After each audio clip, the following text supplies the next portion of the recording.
கை வச்சதான் correct. அவனை அடிக்கணும் தெரியும் நமக்கு என்ன ஸ்டேஷன்ல கம்ப்ளைண்ட் கொடுத்துருப்போம். என்ன சொல்றா விட்டுருங்க. இந்த ஸ்டேஷன்ல அந்த கம்ப்ளைண்ட் கொடுத்தாவணும். எங்க நடந்துச்சு அதானே சமுதிர போலீஸ் ஸ்டேஷன் தானே அது. உள்ள விடுங்க. கை வச்சதான் கரெக்ட். அவனை அடிக்கணும்.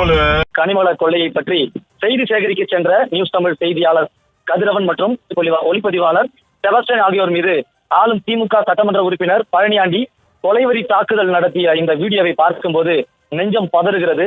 தமிழ்நாட்டில் நடைபெற்று வரும் கனிம வள கொள்ளையை கேள்வி கேட்கும் பொதுமக்கள் அச்சுறுத்தப்படுவது, சமூக ஆர்வலர்கள் கொலை செய்யப்படுவது போன்ற நிலைமை தொடர்கதையாகி வருகிறது. இவ்வாறு இன்றைய திமுக ஆட்சி இயற்கை வள சுரண்டலையும் வன்முறை அரசியலையும் ஆதரித்து வருகிறது. இன்று செய்தியாளர் வரை நேரடியாக மோசமாக தாக்கப்படுவது இங்கு நடத்தப்படும் மக்களாட்சியா அல்லது ரவுடிகளின் அச்சுறுத்தல் ஆட்சியா என்று மீண்டும் கேட்க வைக்கிறது.